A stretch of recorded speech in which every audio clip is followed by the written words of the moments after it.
for their taonga. Thank you. Andrew Little. Andrew Williams. That's my. I apologise. It's the second time I've done that.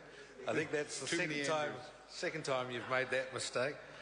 Thank you, Mr. Speaker. I rise on behalf of New Zealand First on the Mount Maunganui Borough Reclamation and Empowering Act Repeal Bill. And I'd firstly like to acknowledge also the work that our colleague Tura Flavel from the Maori Party has put into this bill before the House today.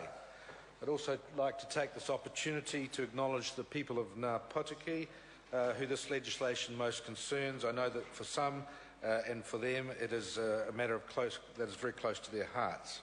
And also I would like to acknowledge the Tauranga City Council in this whole business, who were the architects of this bill. Mr. Speaker, my background, as many of you will know, is from local government, and as the former Mayor of North Shore, which had the longest urban coastline in New Zealand, some 150 kilometres of coastline, I'm only too aware of the importance that our foreshore and seabed and coastline is to every citizen in this country. As the House has been told, this bill is intended to repeal the Mount Maunganui Borough Reclamation and Empowering Act of 1975. Its purpose back then in the 1970s was to authorise that reclamation of 73.5 hectares of the Bay of Plenty Harbour. That authority, of course, has since been revoked, rendering the Act null and void. And that has been the case for more than 20 years, Mr. Speaker.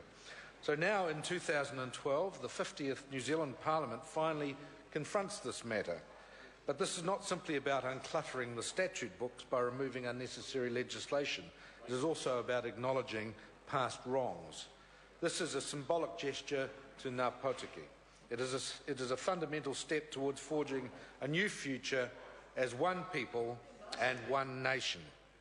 We cannot go forward into the 21st century without first recognising the historical injustices committed against our fellow New Zealanders. Only then can we move on.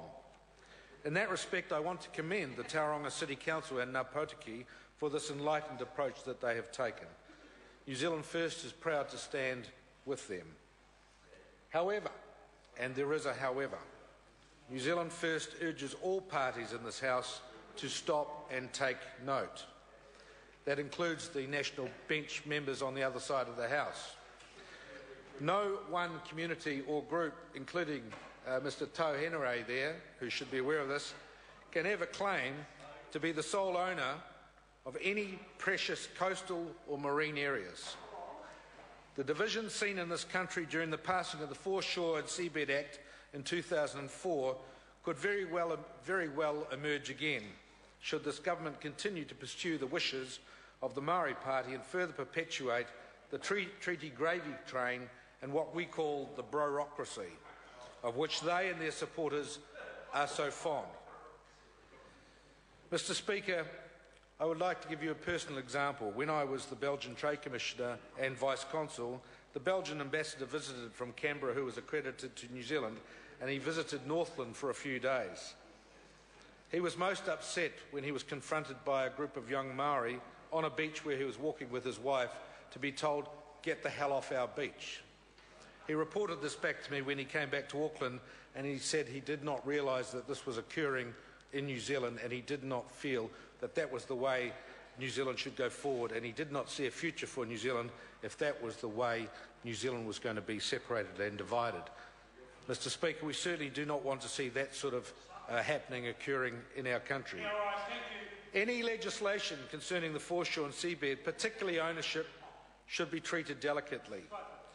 And this legislation applies in respect of all areas of our coastline.